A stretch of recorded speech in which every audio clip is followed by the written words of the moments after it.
I always wanted to be in film.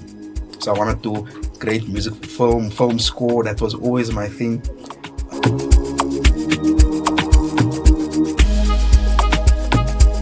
They are listening to these popular songs and they will then come to me and be like, okay, we're looking for something very similar to this song.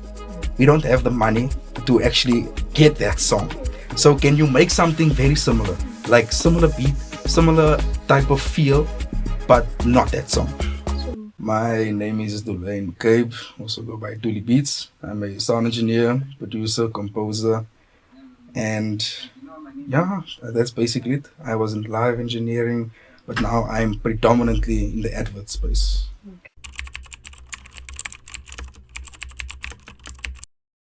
When it comes to the advert space, it's a very it's everything works with certain rates and stuff like that, right? And certain timing is very important.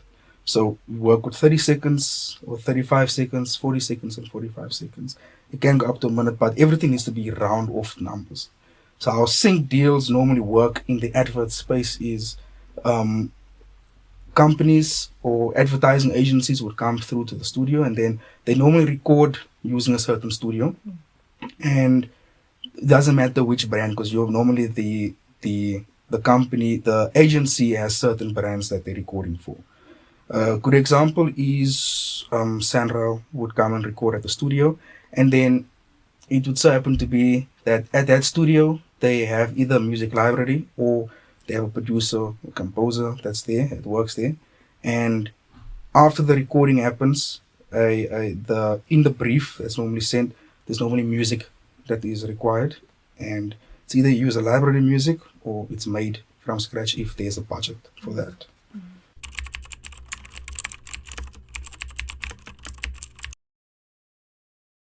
I play all of the roles essentially. So because I work for a production company, right? This production company works directly with an advertising agency. So they all of their voiceovers come straight to me because I'm the sound engineer. So I'm recording the voiceovers. At the same time, while I'm recording the voiceovers, I'm communicating with all of the copywriters because they are the script writers that did it. And I can tap into their heads and they'll tell me when I was writing this, I had this song in mind. So they'll either some of them even give me an example. They'd say, "Oh, I had this. I'm a piano song in mind." So I was like, "Okay, I see where this is going." Also from the script, I can see, okay, the voiceover artist delivered in this style, so the music has to now gel to that.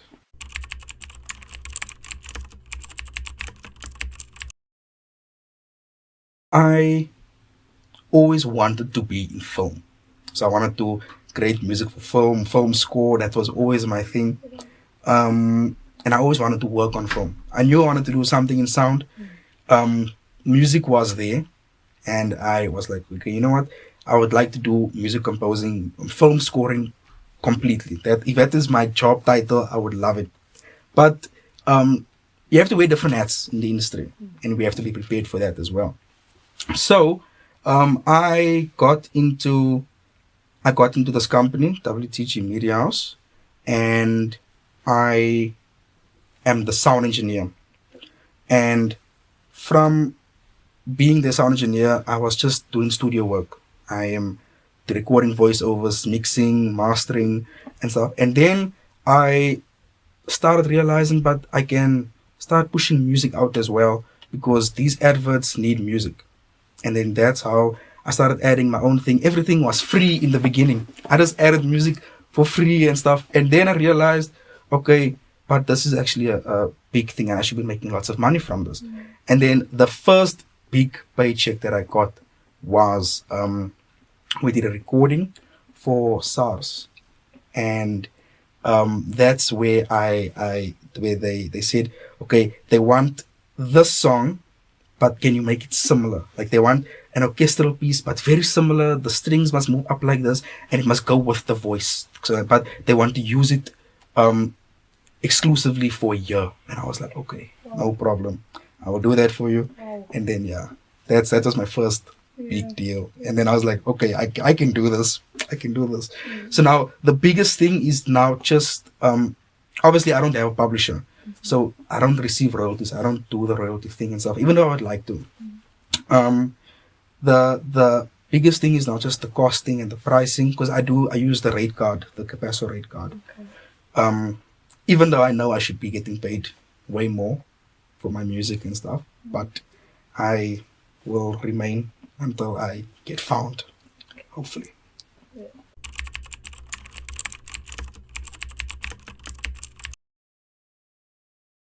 Freedom is a funny, because essentially you have to, it's because it's a creative space, essentially, you know what I'm saying? So when I'm gonna say the copywriters, because they're the ones that wrote the script and they know the client as well, right? So there's a whole chain of command. So the copywriters get the brief from the client saying that, okay, no, we have this campaign that we're running now, and we would like to speak to the matrix, essentially, right? The copywriter will now write a script for like a radio ad or for a TV advert, and in that script, they're speaking about the matrix and how the country is growing and all of that stuff. And then we get into the recording phase, and we record in the voiceover. Once the voiceover is recorded and everything is now sounding nice, the sound effects that's there, sound engineering is happening, and then the music comes into play where it's like, okay,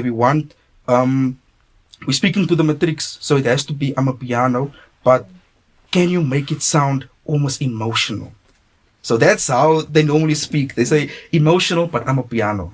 So as a producer, composer, you need to now tap into a certain skill, I would say, where you have to now combine, for example, a piano and play some emotional chords and have an piano lock drum coming in at certain parts of the advert.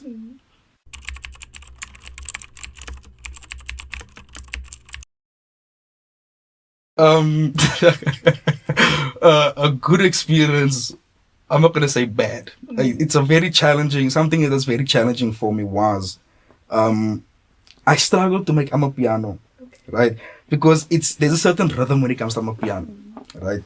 And catching that rhythm is sometimes so difficult for me. But I got a brief once, and it was for an SABC thing, right? And obviously SABC is very urban. SABC 1, to be specific, very urban. So obviously piano has to come in, and right now I get the brief saying, okay, we need this type of music, piano, something that's going to be trendy and things like that. Okay, what is trending right now? And I'm listening to the top 3 songs of piano, and I don't listen to piano as well. Now I'm trying to catch the rhythm and things like that, and then I start making the music piece.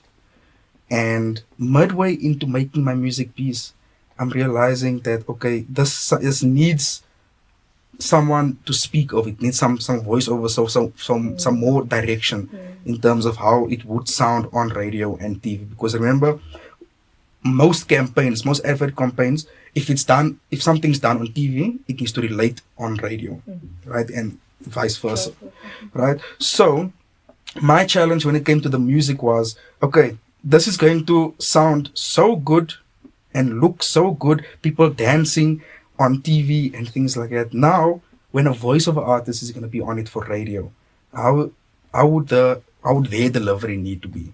So now, as when you are a producer for adverts, you need to think about that, leaving space for the voiceover artist. You can't have too many instruments, and piano has so many instruments, and it's so loud as well. It's a loud genre, but it's a South African genre that is loved, and we need to, as producers, know how to do it. So I had to adapt and learn. Okay, this is piano. This is how I do it. This is how I catch the rhythm. It sounds very simple, but when you're there in that headspace, you need to now tap in. And funny enough, as a producer, under those conditions where it's like, okay, this advert needs to be on air next week. We need it done. And I was like, okay, it's fine. I'll do it, and I'll create a song. Okay, not a song. I'll say like a minute clip, right, of music in 4 hours. Sure. And then that would have to be it. And then if the client comes back and client's like, okay, I like this part, can we take this part out? Luckily, because I'm the one that's making the song, I can take out elements or add elements to it. That's an advantage when you are the producer and the sound engineer. Apart from just using library music.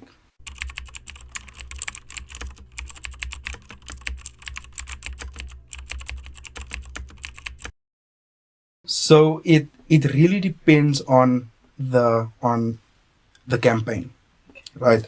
If it's a campaign that has a set amount of days. So for example, I'd say a matric campaign, it's when the matric results are coming out. That's for it's a 3 month period. It's the final exams. They go into December, then it's January. So it's November, December, January. 3 months. They'll start airing that advert out from November until the end of Jan. Right? So that you would then have an agreement for that 3 months, you're gonna get paid that amount. So it's gonna be your sync fee that you're gonna get paid. I know Capasso, and this is how I do my rates. Capasso has a rate card where it's like, okay, for 3 months of this usage for a 30-second advert that's gonna go on TV or radio, this is how much it must be. If it's a campaign, you sometimes get discounts and things like that, so on. There is other royalties involved if it does get to a point where the adverts get played more than that specific period, right? If that is the case, then there's a because I don't belong to a publisher, right? So I can't really find where these things are played, because obviously if it's getting played by some places I don't know, it's difficult to keep track of that, right? So that's a difficult thing for me. But I know publishers normally take care if they have ways to find, okay, this song was being played here and here, even though it was only set and agreed to for a certain period of time.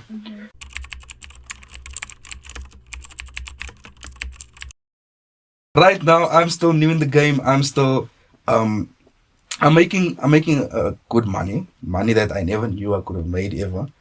But I think having a publisher will make everything be more structured as well. Because right now, everything's on the fly. The client will come in with a new campaign. We have to do this, have to do that, and money gets through. So that's why I, right now, prefer the upfront payment, the sync fee. Reason why is because it's a once-off thing, right? And I know it's going to be for a certain period. And once that period is done, it's exclusive. So the song that is made is exclusive for that brand and campaign, right? After that, it becomes non-exclusive unless they want it again. Then I can now add that track to my library, and if another person comes in, another client, I can use that song as long as it's not for that certain period, like 3 months or 6 months.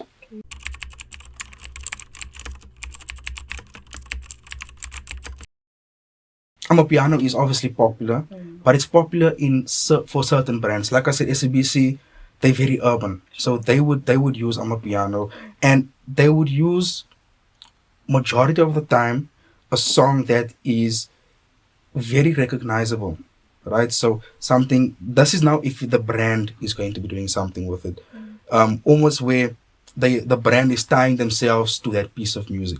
That's where the big money comes in, essentially. But when it comes to normal adverts, us engineers that is doing that's choosing the music and stuff, right, and the copywriters, they are listening to these popular songs, and they will then come to me and be like, okay, we're looking for something very similar to this song. We don't have the money to actually get that song. So can you make something very similar, like similar beat, similar type of feel, but not that song? So now it's your job. And the thing is, Piano, there's not a lot of Piano libraries as well, because it's still new, essentially. It's a baby genre that's still coming up. It's big now, but producers haven't gotten to that mindset to create a library out of it. And because Piano, as I said, it's a very busy genre. There's lots of instruments, lots of instrumentation going on. It's long intros, and it's an outro, then it's a bridge and stuff like that. So it's very, you need to be, from my perspective, as a sound engineer choosing music, I listen to, okay, the intro is this long, right? But there's nothing going on, and I need to have a certain section where it's almost rising with the voice. So if the voice of an artist, if the script had the it starts off slowly, the voice is very calm, and then it builds in intensity, right? I need to now find a clip in the music that's gonna be the same. So when artists think they're just going to trend with a song that is on TikTok, just TikTok dances and stuff like that, right? It's very easy to trend on TikTok with a dance. When it comes to syncing, right? Syncing to, because you made it in that headspace for, it's gonna be for TikTok and stuff like that. That's when it comes to a sound engineer perspective. A TikTok dance is a TikTok dance song sounds good for TikTok and for digital platforms, right? Because it's easy digestible content and stuff like that, right? But now when you're coming to a radio space, and there's brands that really want to get the message out there, but they also don't want to tie themselves to a certain song. Because what if that artist does something else, and then that brand is tied to that to that artist? So essentially, artists need to think in that space in terms of syncing. How brands don't only just look at your music, they look at you as an artist. They look at, okay, and my job as a sound engineer also, I can't just choose random music willy-nilly because of copyright, but also because I need to think about that as well. The brand, for example, if a corporate brand comes through and they say, we want to do something young, and I'm a piano, but I'm a piano, we don't want to tie ourselves to the whole smoking thing and to the drinking thing and to the partying thing, but we want to still be young and urban. Sure. So they don't tie themselves down to that artist's song. They want something similar.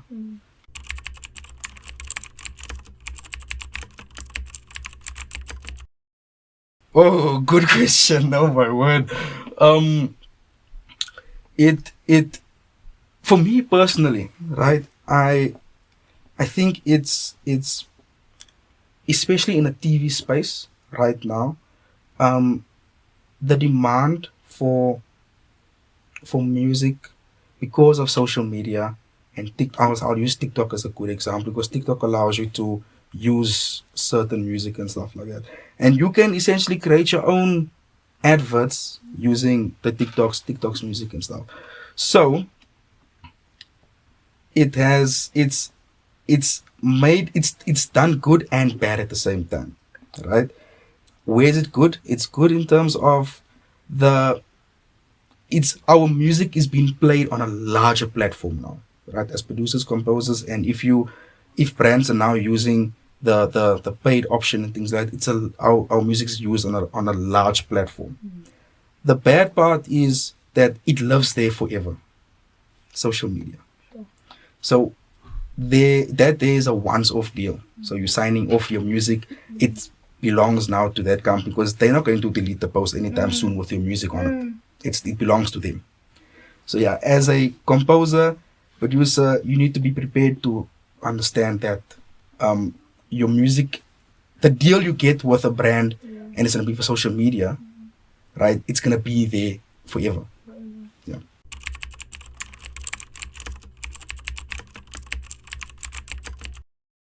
The biggest challenges, I would say, is the briefs, right? When clients, because essentially you wouldn't know, clients don't know what type of feel, because they're also going on trendy, and remember, they're the ones with the money. They coming with a big box, and we put this aside for music and that aside for music. And other times it's a sad thing, but it happens where they don't even have a budget for music. They just expect money to come out of thin air. And the libraries, they expect you to go to free libraries. But the music of free libraries is not what they want as well. So it puts you in a difficult situation. And that's how I actually got into this whole advert space, where I was like, I can actually make music. But then it comes with the whole pricing thing. How do you make money from it? So that's a challenge I would say every composer will receive, um, in terms of getting a clientele and then getting paid, because they essentially don't understand why they have to pay so much only for a song. It's only for 30 seconds. Why should I pay 3,000 rand if it's for 30 seconds? Why should I pay 10,000 rand if it's for 60 seconds? I'm just going on TV and it's gonna play. This is one that I get a lot. It's only gonna play 3 times. Why must I pay 3,000 rand? You know what I'm saying? That's the conversations and the challenges that you as a composer, you're going to receive in the industry.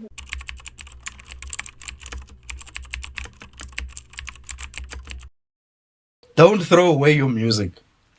Right? That's a big thing. I still use music that I made in 2015 and I was an FL Studio boy. I still use that music till today. Right? There's brands. There's one brand in particular, that I made a beat, very simple beat, right, in 2016.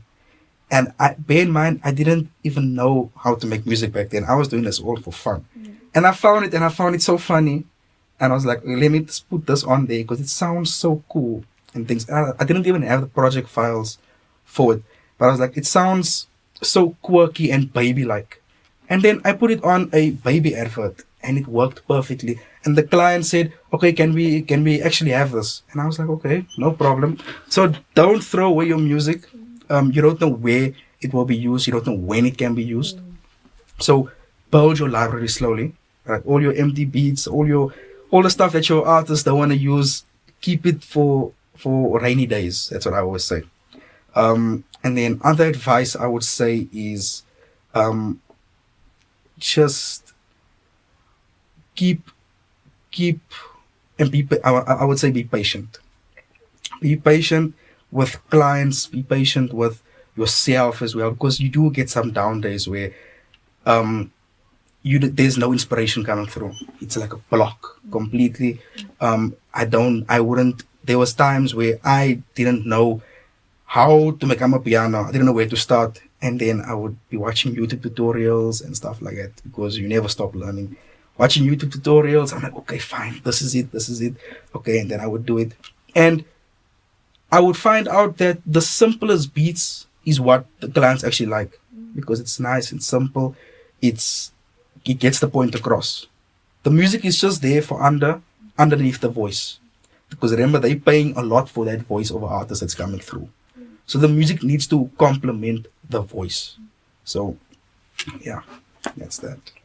Hi, this is Dulane McCabe, aka Dully Beats, and this is Mokima Kona.